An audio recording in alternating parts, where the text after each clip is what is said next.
what does fear mean in the process, particularly kind of intense fear. So I'll just give you a couple of examples to illustrate. I suppose it's like because I've been having some interesting kind of experiences in meditation, where I mean I'm not gonna say like I've had like euphoric bliss, but I've had these, several second experiences, not too long, not too intense, where my body feels like it's kind of vibrating and it feels really great. It feels really, really fantastic.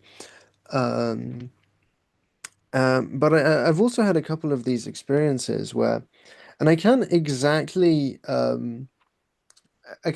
tell you what happens in them. I don't know how to describe them, but again, they'll last a few seconds.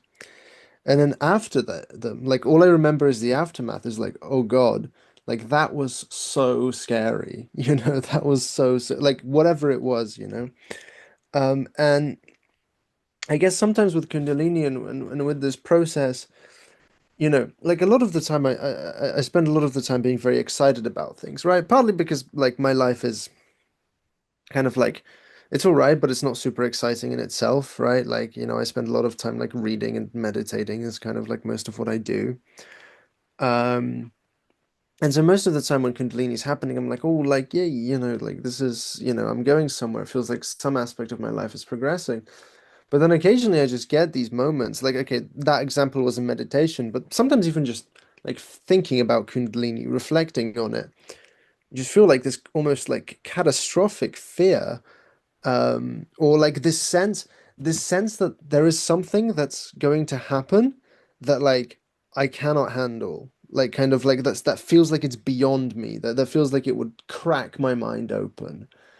Um, yeah, and then just to give you one final example, I think maybe the first time this happened, it was right after the initial awakening, blah blah blah.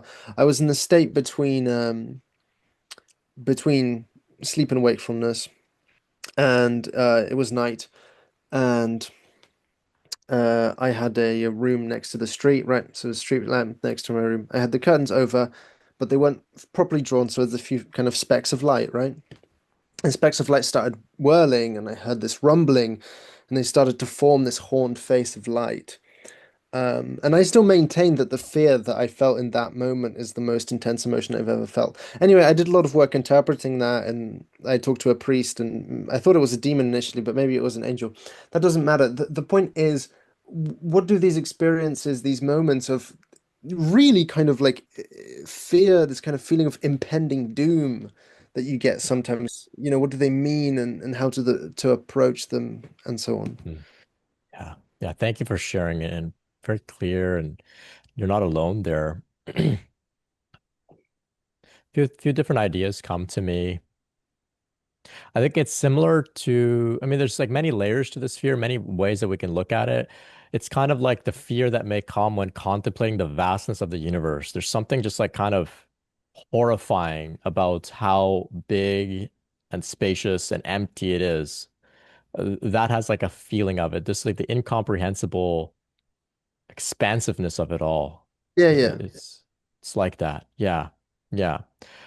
So there's that feeling, and I think there's of course the fear of transformation here. There's some part of us that knows this process is going to transform us, chew us up, devour us, the parts that are no longer serving and no longer needed here, that we're going to die and be reborn. And naturally, death is a terrifying thing, is a terrifying thing.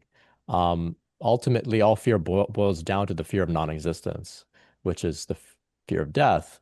And so there's some very natural, intuitive part of us that knows what this process is, and it stirs up immense fear. Existential fear, is the fear of the ego, recognizing that it cannot exist in the same way that it does now on the other side of this process. So fear comes up. Fear comes up. I know that like I've been on retreat, very excited about the retreat. Go to sleep, begin day one, and I woke up in immense horror, similar to what you're describing. Just absolute horror that I haven't experienced before. I was excited about this retreat, but when I woke up, I was like just terrified. And I had done this type of retreat before, but just that fear was there. And it was the same fear knowing that like this is going to be a transformative experience. Who I am waking up here is not going to be waking up at the end of this retreat. That part is not going to be there anymore. And that part comes up and gets scared. It's trying to cling and fight and sabotage its own demise, if you will. But that's the ego and that's the work. I like to always fall back on this idea that whatever I'm feeling is what I'm healing. Fear's been there.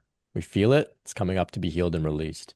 That's why they talk about on the other side of this process, you're free from fear, you're fearless, right?